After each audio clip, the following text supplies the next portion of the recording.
साथियों नमस्कार। साथियों, बंगाल में किस तरह से हिंसा हो रही है 2-3 दिन से चर्चा में है और बंगाल को किस तरह बांग्लादेश के तर्ज पर जलाया जा रहा है और बहाना बनाया गया है वक्फ बिल का। जो वक्त में अमेंडमेंट हुआ है उसको बहाना बना करके बंगाल के कुछ क्षेत्रों में लगातार हिंसा की जा रही है और इस हिंसा में यह देखा गया है कि कुछ विशेष समुदाय के लोग लगातार हिंदुओं को टारगेट कर रहे हैं। अभी तक 3 लोग मारे जा चुके हैं, जिसमें एक बाप, एक बेटा तथा एक पर्सन और शामिल है। इसमें ठीक उसी तर्ज से गाड़ियां जलाई जा रही हैं, गाड़ियों पर हमले किए जा रहे हैं और ऐसी गाड़ियां जिस पर कोई हिंदू प्रतीक चिन्ह है उस कार को रोक करके उसके व्यक्ति को मारा जा रहा है, पीटा जा रहा है, कार में तोड़फोड़ करी जा रही है। ये जो धीरे धीरे बंगाल में बढ़ता जा रहा है, ये दर्शाता है कि बंगाल को भी अब दूसरा बांग्लादेश बनाने की कोशिश की जा रही है। अभी तक अगर आप गौर से देखेंगे तो बंगाल के मुर्शिदाबाद में हिंसा हो रही है, स्टार्टिंग यहीं से हुई, मालदा में पहुंच चुकी है, नॉर्थ परगना में पहुंच चुकी है और हुगली में पहुंच चुकी है। इनमें जो 3 आप जिले देख रहे हैं, ये तीनों ही जिले बांग्लादेश को टच करते हैं, यानी कि कहीं ना कहीं बॉर्डर से सटा हुआ मामला भी इस वायलेंस में दिखाई देता है।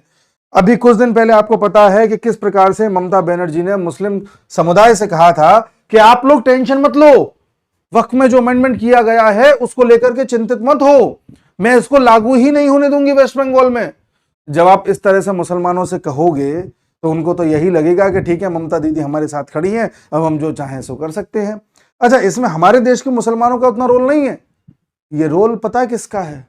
ये रोल है बांग्लादेशियों का, जो लंबे समय से हमारे देश में ला करके बसाए जा रहे हैं, उनके आधार कार्ड बनाए जा रहे हैं, उनको वहां पे सेटल किया जा रहा है, फिर उनका वोटिंग आईडी कार्ड बना दिया जा रहा है, फिर उनको अपना वोट बैंक बना लिया जाता है, धीरे धीरे परसेंटेज बढ़ा लिया जाता है और जब वो वोट बैंक बन जाते हैं तो जो भी नेता उस स्टेट का नेता होता है या सीएम बनता है वो उनको प्लीज करता है। इसी को अपीजमेंट पॉलिटिक्स कहते हैं। हमने अपीजमेंट पॉलिटिक्स की स्टार्ट करी थी जब मुस्लिम लीग बनी थी। आपको याद होगा 1906 के बाद लगातार इस प्रकार की अपीजमेंट के चलते मुसलमान अपनी तरफ से डिमांड रखते गए, हम उनकी डिमांड्स को मानते गए, धीरे धीरे उनको खुश करने में लगे रहे। करते करते एक टाइम ऐसा आ गया कि मुसलमानों के कुछ नेताओं ने डिमांड रख दी कि हमें पाकिस्तान चाहिए, तो हमें अंततः अपने देश का बंटवारा करना पड़ा। इस अपीजमेंट के चलते ही आज देश के कई सारे स्टेट ऐसे हैं जो दांव पे लगे हुए हैं। उनमें आप देख रहे हैं बंगाल एक है, यूपी एक है, जम्मू कश्मीर आपको पता ही है, महाराष्ट्र एक है। इनमें जितने भी विपक्ष के नेता हैं वो लगातार कोशिश करते हैं कि मुसलमानों को खुश रखा जाए, जिससे कि कल को जब वोटिंग हो तो मुसलमान एक साथ इनको वोट दें। अगर आपको मैं परसेंटेज दिखाऊं तो आप जानकर के हैरान होंगे कि हमारे देश में बंगाल में इस वक्त ये जो आंकड़ा है 27% मुसलमान हैं, अगर हम 2011 के सेंसस के हिसाब से देखें। लेकिन वर्तमान में अगर देखा जाए तो ये लगभग 34% मुसलमान हैं, 34%। उसके बाद आप पूरे भारत में बताइए इतने मुसलमान आपको कहीं नहीं दिखाई देते। सिर्फ आपको इसके बाद केरल में दिखाई देते हैं 26.6%, जो कि अब 30% के आसपास हो गए हैं। जहां ये 34% हैं या 30% हैं, या आप आगे भी देखें तो यूपी में लगभग 20% से ऊपर हैं। जहां भी इनका परसेंटेज 20% से ऊपर जाता है वहां पर जो नेता हैं वो इनको अपीज करने लग जाते हैं और अपीजमेंट में कितना आगे बढ़ जाते हैं आप बंगाल की हिंसा से देख सकते हैं। इसी प्रकार से यूपी में आप देख रहे हैं लगातार अखिलेश यादव कभी कुंभ के बारे में कुछ बोलते हैं, कभी किसी और चीज के बारे में बोलते हैं। ये समाजवादी वाले औरंगजेब के बारे में, राणा सांगा के बारे में जो बयान दे रहे हैं, ये लगातार बढ़ता जा रहा है। उधर राहुल गांधी लगातार हिंदुओं में जाति जाति कर रहे हैं और मुसलमानों को माइनॉरिटी के नाम पर हक दिलाने की बात करते हैं। उधर आप तमिल में चले जाएं तो डीएमके वाले नॉर्थ और साउथ का डिवाइड कर रहे हैं और वहां पर हिंदी तमिल के नाम पर लड़वा रहे हैं। कहने का तात्पर्य यह है कि जहां मुस्लिम एक वोट बैंक की तरह काम कर रहा है, हालांकि तमिल में नहीं कर पा रहा, वहां उतने परसेंटेज नहीं है, जहां मुस्लिम एक वोट बैंक की तरह काम कर रहा है वहां कांग्रेस हो गई, सपा हो गई और टीएमसी हो गई, ये खुल करके मुसलमानों को खुश करने में लगे हुए हैं, कोई कसर नहीं छोड़ रहे हैं। ये इनका फंडा है। मैं आपको कई वीडियोस में बता चुका हूं कि हमारी विपक्षी पार्टियों का एक ही फंडा है कि कैसे भी करके मुसलमानों को एक रखो, उनका एक साथ वोट बैंक लो। हर जिले में या हर राज्य में आप देखोगे मिनिमम 13-14% तो मुसलमान होंगे ही होंगे। तो अगर आपने उन सबको खुश कर लिया तो वो 13-14% वोट तो आपका पक्का ही है। अब आपको इससे आगे बढ़ाना है। तो कभी यूपी में यादवों को पकड़ लिया जाता है, बिहार में यादवों को पकड़ लिया जाता है, कर्नाटक में किसी और जाति को पकड़ लिया जाता है, महाराष्ट्र में किसी और जाति को पकड़ लिया जाता है, गुजरात में किसी और जाति को पकड़ लिया जाता है। यानी कि मुसलमान का पूरा वोट मिल जाए और कोई एक जाति टूट करके साथ में आ जाए हिंदुओं की, तो अपना इतना वोट बैंक हो जाएगा कि सत्ता आ जाएगी। यही प्रयास इस समय ममता बनर्जी कर रही हैं बंगाल में। ममता बनर्जी लगातार, पहले मैंने आपको बताया कि मुसलमानों से कह रही थी कि हम वक्फ लॉ यहां पर लागू नहीं होने देंगे। भाई वक्फ अमेंडमेंट आप लागू नहीं होने दोगी, सीए आप लागू नहीं होने दोगी, अगर एनआरसी की बात चलती है तो आप बोल देते हो कि लागू नहीं होने देंगे, यूसीसी की आप बात कर ही नहीं सकती। यानी कि बंगाल इस देश में है कि नहीं है, ये देश से बाहर है। ममता बनर्जी पहले ये बता दें। जिस हिसाब से ममता बनर्जी मुसलमानों को खुश करने में लगी हुई है, उससे तो यही लग रहा है कि बंगाल तो भारत में है ही नहीं, ये तो भारत से बाहर कोई दूसरा ही देश है, यही तो लग रहा है। और दूसरा, अगर आप ममता बनर्जी की जो इस समय टैक्टिक्स देखेंगे तो ममता बनर्जी इस समय बड़ी चर्चित नेताओं में से एक हो सकती है, क्योंकि जो विपक्ष है उसमें राहुल गांधी किस तरह से अपना पूरा जो ग्राफ है खराब कर चुके हैं पिछले लोकसभा चुनाव के बाद, वो हम सब देख रहे हैं। हरियाणा, महाराष्ट्र, दिल्ली लगातार हारे ही जा रहे हैं। तो राहुल गांधी से तो अब किसी को ज्यादा उम्मीद रही नहीं। इनके बाद कौन बचता है? अरविंद केजरीवाल। मान लो अरविंद केजरीवाल कोई बहुत बड़ा नेता नहीं था, 2-4-5 सीट जीता हुआ था, लेकिन उसने भी अपना खेल खत्म कर लिया। उसके बाद बचती हैं ममता बनर्जी, स्टालिन बचते हैं, और अगर अखिलेश यादव को देखना चाहें तो वो बचते हैं। आप लगातार पिछले कुछ दिनों से देख रहे हैं ये तीन नेता कुछ ना कुछ बोल रहे हैं।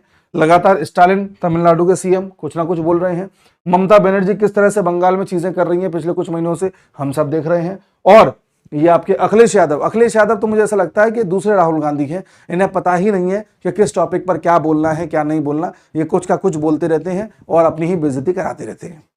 तो इन तीनों की अभी कवायद ये है कि कांग्रेस के बाद अगर सबसे ज्यादा सीटें किसी के पास हैं तो इन तीनों के पास हैं, बस 2-4 सीटों का अंतर है। बाकी वैसे तो अखिलेश यादव के पास है, ममता बनर्जी है, फिर स्टालिन है, तो इनके पास सबसे ज्यादा सीटें हैं। तो ये लोग चाहते हैं कि विपक्ष का एक बड़ा चेहरा बने, इसलिए ये हर हाल में अपने यहाँ की उस सेक्शन को साथ रखना चाहेंगे, कम्युनिटी को साथ रखना चाहेंगे जो एक साथ इनको वोट देता है। बीजेपी की समस्या क्या है कि बीजेपी को हर राज्य में 0 से स्टार्ट करना है, अपना वोट बैंक बढ़ाना है। 0 से 10 लेके जाओ, फिर 20 लेके जाओ, फिर 30% लेके जाओ, फिर 35% लेके जाओ, तब जाके कुछ होगा। इन लोगों को अपना वोट बैंक स्टार्ट ही करना है 14-15% के आसपास से, क्योंकि जो 14-15% मुस्लिम है वो तो इनको देने ही देने हैं, उसके बाद इनकी गिनती स्टार्ट होती है। तो इसलिए इनको आसान है कि मुसलमानों को खुश रखा जाए, इसलिए ममता बनर्जी इस तरह के बयान देती हैं और इसलिए इस तरह की हिंसाएं होती हैं। मैं ये नहीं कह रहा कि ये हिंसा ममता बनर्जी ने कराई है, ना मैं ये कह रहा कि ममता बनर्जी इस तरह की हिंसा को सपोर्ट करती हैं। हालांकि कोई भी चीफ मिनिस्टर हो, किसी भी स्टेट का हो, वो नहीं चाहता कि उसके राज्य में ऐसी हिंसा भड़क जाए कि लोग बिल्कुल मारकाट पर उतर आए, क्योंकि इससे आगे जाकर के उस नेता को भी खतरा हो सकता है और उस पर प्रश्न चिन्ह भी लग सकते हैं। तो ममता बनर्जी ऐसा चाहेंगे कि हिंसा हो, ये तो लगता नहीं है। हाँ, ये जरूर है कि ममता बनर्जी इसको कंट्रोल करने में विफल रही हैं। ममता बनर्जी जब नहीं कर पाई तो वहां की कोर्ट ने, यानी हाई कोर्ट ने ये खुद बोला कि आप भाई एक काम करिए, आप सेंट्रल जितनी भी पैरा मिलिट्री फोर्सेज हैं उनको डिप्लॉय करिए, उन्हीं के जरिए आप वहां पर शांति बना सकती हैं। तब वहां पर बीएसएफ जाकर डिप्लॉय हुई। बीएसएफ ने सुनिश्चित किया कि हिंसा और ना बढ़ के, हालांकि बीएसएफ जो भी वहां काम करती है वो सारे काम करती है वहां की पुलिस के जो हेड हैं उन्हीं के कहने पर, लेकिन डिप्लॉय तो सेंट्रल फोर्सेस को ही होना पड़ा। ममता बनर्जी नहीं चाहती कि उनकी बेइज्जती इस लेवल पर हो कि केंद्र की फोर्सेस आकर के वहां पर चीजों को संभाले। सवाल ये उठता है कि बीजेपी वहां पर राष्ट्रपति शासन क्यों नहीं लगाती। इस पर सवाल हम भी उठा रहे हैं कि भाई बीजेपी, मोदी जी, अमित शाह किस चीज का इंतजार कर रहे हैं। माना कि आपकी पॉलिटिक्स अपनी एक है, बीजेपी या शायद मोदी जी को यह लगता है कि आज अगर वहां पर राष्ट्रपति शासन लगा दिया तो सभी लोग जो ममता के पक्ष वाले हैं वो और ज्यादा ममता के पक्ष में आके खड़े हो जाएंगे और ममता को एक सिंपैथी वोट मिल जाएगा। क्योंकि हमारे देश का इतिहास कहता है जो भी नेता जेल गया या जहां भी इमरजेंसी लगी या जहां भी राष्ट्रपति शासन लगा, उसके बाद उसी नेता को फायदा हुआ है और पहले से ज्यादा वोटों के साथ जीत करके आया है। इसमें एक अपवाद है, वो है अरविंद केजरीवाल। वो जब जेल गया तो जब बाहर आया तो ना तो उसकी सरकार बनी ना खुद एमएलए बना, वो एक अपवाद है।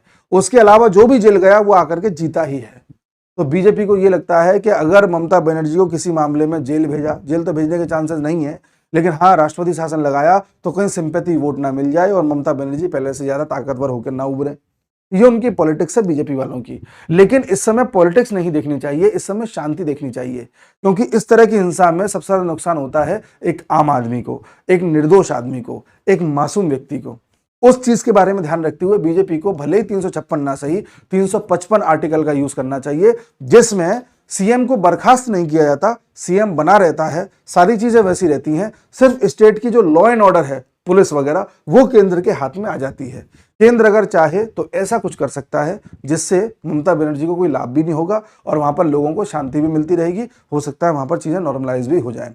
लेकिन जिस तरह से बंगाल में भी मामला हो रहा है, उस तरह से सिर्फ और सिर्फ यही लग रहा है कि ममता बनर्जी को किसी भी हाल में मुसलमानों को नाराज नहीं करना, और इस समय बांग्लादेश फायदा उठा रहा है बंगाल में इस तरह की हिंसा करके, क्योंकि मैंने आपको पहले ही बताया हमारे देश में कई जगह बांग्लादेशियों को सिर्फ इसलिए बसाया गया है जिससे कि आगे जाकर के वोट बैंक के रूप में ये काम आ सके।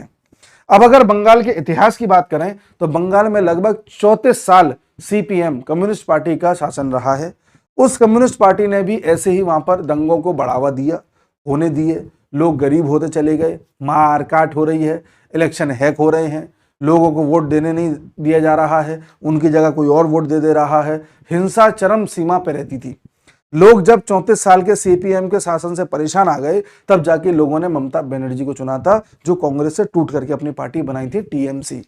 अब जब बाद में देखा कि ममता बनर्जी ने भी अपनी पार्टी में आधे से ज्यादा वही सीपीएम वाले भर लिए हैं, ममता बनर्जी भी उसी चीज को आगे बढ़ा रही हैं, तो लोगों को देर नहीं लगेगी कि अगले साल जब बंगाल में चुनाव होने हैं तो ममता बनर्जी को हटा करके किसी और पार्टी को ले आए। किसी और पार्टी को अगर मौका मिलता है तो वो शायद बीजेपी को ही मिलेगा, लेकिन उसमें ऐसा लगता है कि बीजेपी का रोल कम है, ममता बनर्जी का रोल ज्यादा है, क्योंकि ममता बनर्जी ने वहां पर स्थिति ऐसी पैदा कर दी है कि अब लोग ममता बनर्जी को देखना नहीं चाहते। जितना मैंने बंगाल के लोगों से बातचीत करी है, उनसे पूछा है, बंगाल के लोग यही कहते हैं कि वो लोग वोट देने भी जाते हैं तो उनको देने नहीं दिया जाता, वोट पहले ही पड़ जाता है। वहां पर इलेक्शन कैंपेनिंग जो होती है उसमें इस तरह से पूरा जाल बिछाया जाता है टीएमसी कार्यकर्ताओं का कि जब वोटिंग का दिन आता है तो आपका वोट पहले ही पड़ चुका होगा, और अगर आपने बीजेपी को वोट दिया और बाद में पता चल गया टीएमसी कार्यकर्ताओं को, तो आपकी पिटाई भी हो जाएगी।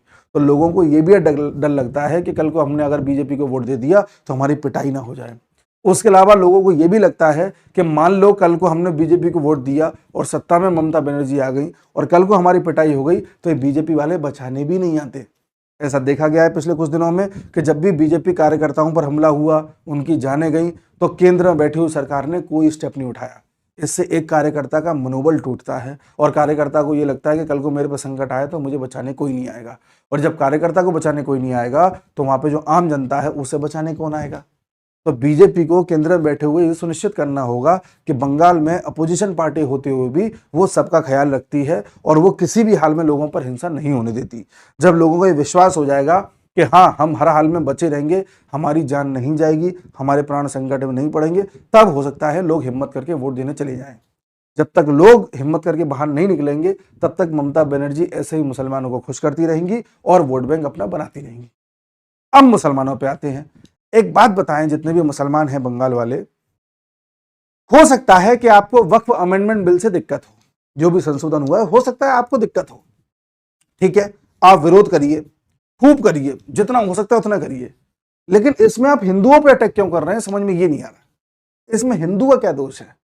सरकार का विरोध करना है, पीसफुल तरीके से जो कर सकते हैं करिए, काली पट्टी पहन के आइए, होर्डिंग लेके बैठ जाइए, अनशन करने लग जाइए, जो कर सकते हैं करिए, पीसफुल तरीके से आप जैसे चाहें वैसे करिए। लेकिन हिंदुओं को टारगेट करके मारना, पीटना, एक मिठाई वाला था, वो मिठाई बेच करके अपना घर चलाता था, उसकी दुकान में आपने तोड़फोड़ कर दी सिर्फ इसलिए क्योंकि वो हिंदू है। एक फॉर्च्यूनर वाला अपनी फॉर्च्यूनर लेकर के जा रहा था, उस गाड़ी को रोका, उसकी गाड़ी में तोड़फोड़ कर दी, क्यों? क्योंकि उसमें हिंदू के प्रतीक चिन्ह लगे हुए थे। कई घरों में घुस करके मारपीट कर दी, क्यों? क्योंकि वो हिंदू थे। ये जो इस तरह का जो वहां चल रहा है सीन, जैसा बांग्लादेश में पिछले साल चला था, ये किस चीज का परिचायक है? अगर आपको वक्फ अमेंडमेंट बिल से दिक्कत है तो आप इस तरह की हरकतें क्यों कर रहे हैं? और अगला सवाल उन लोगों से है जो इस देश में सेकुलर बनते हैं, जिन्हें लगता है कि हिंदू मुसलमान की राजनीति नहीं होनी चाहिए, वो अब ये बता दें कि बंगाल में भी हो रहा है, इससे आप क्या कहेंगे? कौन सा मीडिया वाला, कौन सा रवीश कुमार, कौन सा जर्मन वाला यूट्यूबर या कौन सा लेफ्ट विंग का यूट्यूबर आपने ऐसा देखा जो बंगाल की इस हिंसा को कवर कर रहा हो और एक एक सच्चाई आपको बता रहा हो? जो यूट्यूबर्स पत्रकार अपने आप को निष्पक्ष कहते हैं, अब वो कितनी सच्चाई दिखा रहे हैं आप खुद देख लीजिए, यूट्यूब आपके पास है। जो लोग कहते हैं कि नहीं नहीं सेकुलरिज्म सब कुछ है, गंगा यमुना की तहजीब है, भाईचारा बना रहना चाहिए, तो अब कितना भाईचारा बना रह रहा है आप देख के बताइए। ये जो 3 लोग मारे गए हैं, ये 3 लोग क्यों मारे गए आप बस ये बता दीजिए। तो मैं आपसे ये देखिए 3 लोग मारे गए, ऐसा क्यों मारे गए? सिर्फ इसलिए क्योंकि हिंदू थे। तो ये जो आपकी सेकुलरिज्म की बातें हैं या जो आपके भाषण हैं कि हिंदू मुसलमान नहीं करना चाहिए, या आपको लगता है कि साहब बीजेपी ही सब कुछ करती है, तो बंगाल में ना तो बीजेपी है, बंगाल में ना तो मिठाइयाँ बट रही हैं, बंगाल में ना तो कोई गंगा यमुना की तहजीब की बहुत बड़ी जो है उदाहरण देखने को मिल रहे हैं। तो बंगाल के मॉडल पे आप मुझे ये बता दीजिए कि दोगलापन क्यों? मीडिया वालों का, आप लोगों का, सरकारों का, और वहां पर जो इस समय पार्टी है टीएमसी, वो क्या कर रही है ये भी मुझे बता दीजिए। जिस दिन आप इन सब सवालों का जवाब दे दें, पार्टी, वहाँ की सरकार, वहाँ के जो मुसलमान हैं और मीडिया वाले, इन सब के बारे में जवाब जब आप दे दें, तब आप मुझसे कहना कि सेकुलरिज्म होना चाहिए, भाईचारा होना चाहिए। मैं ये नहीं कह रहा कि हिंदुओं को काउंटर अटैक करना चाहिए, मारकाट मचा देनी चाहिए, नहीं। मैं बस ये कह रहा हूँ कि जो दर्शक हैं, जो सब कुछ देख रहे हैं, जिनको जानकारी मिल रही है, वो जरा अपना दिमाग खोलें और एक बार चेक करें कि कहीं आप ब्रेन वॉश तो नहीं हो रहे, कहीं आप उस प्रोपेगेंडा का शिकार तो नहीं है जो इंटरनेशनल लेवल पर चलाया जाता है, या कहीं आप हिंदू मुसलमान की अपीजमेंट की पॉलिटिक्स में इतने तो नहीं फंसे कि आप मुसलमान को हर हाल में जस्टिफाई करने के लिए बैठे हुए हैं। इस पर विचार करें। बाकी बांग्लादेश और बंगाल के बॉर्डर पर जो तनाव इस समय बढ़ा हुआ है, बंगाल के डिस्ट्रिक्ट्स में जो हो रहा है, वो सब हम देख ही रहे हैं। केंद्र सरकार का फेलियर बस ये है कि केंद्र सरकार वहाँ पर इंटेलिजेंस में फेल हो गई है। उसको पहले पता होना चाहिए था कि जो भी अवैध तरीके से बांग्लादेशी आए हैं वो क्या साजिश रच रहे हैं, वो किस तरह की चीज़ें कर रहे हैं। अगर केंद्र सरकार को ये पता था, स्टेप नहीं लिया, तब भी गलती है, और अगर नहीं पता था तब भी गलती है, क्योंकि जितने भी बॉर्डर के राज्य हैं ये घटनाएं वहीं हुई हैं और आपको ये तक नहीं पता कि आपके बॉर्डर के स्थित जिलों में क्या हो रहा है। ये केंद्र सरकार को ध्यान देने की आवश्यकता है, और केंद्र सरकार चाहे तो आर्टिकल 355 भी लगा सकती है, जहां पर बंगाल का लॉ एंड ऑर्डर अपने हाथ में ले सके। इस बात का इंतजार नहीं करना चाहिए कि 6 महीने बाद तो चुनाव है, लोग खुद पस्त होकर के ममता बनर्जी को हटा देंगे, लेकिन तब तक ऐसा ना हो कि किसी और की जान चली जाए। एक एक इंसान की जान कीमती है। यही इस वीडियो के माध्यम से मैं बताना चाहता था। बाकी इसमें और कोई अपडेट आएगी और मैं इस पर जानने की कोशिश करूंगा क्या क्या चीज़ें अंदर खाने हो रही हैं, तो उस पर एक वीडियो बनाऊंगा। हो सकता है वर्ल्ड अफेयर्स इनसाइट्स वाले चैनल पर बनाऊं। मिलते हैं अगले वीडियो में। नमस्कार।